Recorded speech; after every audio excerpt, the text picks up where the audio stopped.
Close to nature is close to your world. Myron Homes, Cherubic Farms at Chevilla, 7799 949104. దాన్ని కూడా నాకు అక్కడ రాయించే అవకాశం లేదు కాబట్టి నేను ఇక్కడ నుంచి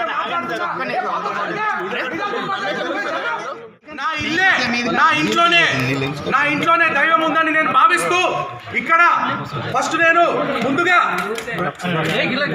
ఏదైతే తడి బట్టలతోటి ప్రమాణం చేద్దాం అనుకున్నానో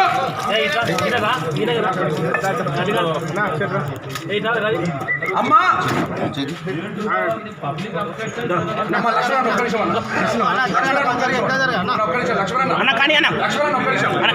అమ్మా నేను కాంగ్రెస్ పార్టీ ఒకవేళ పెద్దల ఆశీర్వాదంతో నాకిట కాంగ్రెస్ ఎమ్మెల్యే అభ్యర్థిగా కరీంనగర్ నుంచి పోటీ చేసే అవకాశమే వస్తే స్థానిక ఎమ్మెల్యే మంత్రి అయిన గంగుల కమలాకర్ గారితో ఎటువంటి లోపాయికార ఒప్పందానికి నేను ప్రలోభాలకి లొంగనని మనస్ఫూర్తిగా ప్రమాణం చేస్తున్నా. మీ ఆశీర్వాదం ఎల్లప్పుడూ నాపైన కరీంనగర్ ప్రజలపైన ఉండాలని కూడా అదేవిధంగా కోరుకుంటున్నా. మరి ఈ సందర్భంలో నేను ఎందుకు ఈ మాట అన్నా అంటే ప్రజలందరూ ఒకసారి గమనించాలి. ఇక్కడ స్థానికంగా ఉన్న ఎంపీ రాష్ట్ర బీజేపీ అధ్యక్షుడు బండి సంజయ్ గారు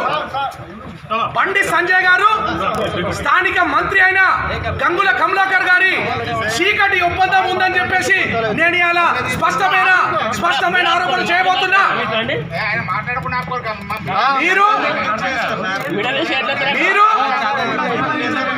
మీరు ఎంపీ ఎలక్షన్లో 2019లో జరిగిన ఎంపీ ఎలక్షన్లో గంగుల కమలాకర్ గారి సహాయంతో ఎంపీగా గెలిచిన మాట వాస్తవమా కాదా? మరి అందుకే కదా అప్పటి నుంచి ఇప్పటి వరకు కరీంనగర్లో ఎంత స్కాములు జరిగినా, ఎన్ని భూదందాలు జరిగినా, ఎన్ని కమిషన్లు నొక్కినా మంత్రి గారి మీద ఒక్క స్టేట్మెంట్ అయినా ఇచ్చినా బండి సంజయ్ గారు అని చెప్పేసి నేను సూటిగా ప్రశ్నిస్తున్నా. ఒక మామూలు కుటుంబంగా వచ్చినా మీరు ఎక్కడికో ఎల్బీ నగరో ఎక్కడికో వేములవాడలో పారిపోతా అంటారు కదా. ఎందుకంటే ఇక్కడ కమలాకర్ తోటి అండర్స్టాండింగ్ కదా. మరి ఆయన ఎమ్మెల్యేగా పోటీ చేస్తే మీరు ఎమ్మెల్యేగా పోటీ చేయొద్దు కదా. ప్రజలు మీ మీద నమ్మకంతో ఒక గొప్ప నాయకుడు అవుతాడు, ఒక బీసీ ముద్దుబిడ్డ, కార్పొరేటర్ స్థాయికి అంచెలంచెలుగా ఎదిగిన ముద్దుబిడ్డ అని చెప్పేసి మీకు ఒక పెద్ద పదవి అంటగడితే ఇదా మీరు వాళ్ళకి ఇచ్చే గౌరవం? చీకటి ఒప్పందాలు, లోపాయికార ఒప్పందాలు మీ కార్యకర్తలే చీకొడుతున్నారు. బీజేపీ కార్యకర్తలే చీకొడుతున్నారు. కరీంనగర్లో ఉన్న బీజేపీ కార్యకర్తలకు, యువకులకు అందరికీ నేను ఒకటే చెప్తున్నా, మీకు నిజంగా గంగుల కమలాకర్ వ్యతిరేక శక్తులుగా మీరైతే మీరందరూ వచ్చి చేయగలపండి, ఆయన్ని గద్దె దింపుదాం. మీ బాసుని ఏదైతే బండి సంజయ్ గారు ఉన్నారో వచ్చి ప్రమాణం చేయమండి. మొదలు ప్రమాణం చేసినాక రాజకీయాలు చేయాలని చెప్పేసి నేను అంటున్నా. ఒక విషయం పోలీసుల గురించి కూడా చెప్పదలుచుకున్నా. స్థానికంగా ఉన్న పేర్లు అవసరం లేదు నాకు, కానీ ఇది చాలా మొదలేమో గుడికి పోవద్దంటారు, నేనన్నా ఇంకో గుడికి పంపిరన్నా, దానికి కూడా సహకరించలే. సరే మరి నా ఇంట్లో నేను ప్రెస్ మీట్ పెట్టుకుంటా అంటే దానికి కూడా సహకరించలే. అరే పోనీ ఇక మరి లోపడున్న కనీసం ఇక్కడ మాట్లాడుతుంటే కూడా ఇక్కడనే నా విజువల్స్ కూడా బ్లాక్ చేసేంత దుస్థితికి పోలీస్ డిపార్ట్మెంట్ దిగజారిందంటే ఒకసారి మీరు అర్థం చేసుకోవాలి. అయ్యా నేను ఒకటే ప్రధానంగా డిమాండ్, ఒకటే సూటిగా చెప్తున్నా, బండి సంజయ్ గారు నీకు దమ్ముంటే, నువ్వు ఒక నిజమైన హిందువే అయితే, నువ్వు ఇక్కడ కరీంనగర్ గడ్డ మీద పుట్టినవి అయితే పోయి మహాశక్తి టెంపుల్ దగ్గర ప్రమాణం చెయ్యి. నాకు గంగుల కమలాకర్కి ఎటువంటి చీకటి ఒప్పందం లేదని ప్రమాణం చేయి.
సార్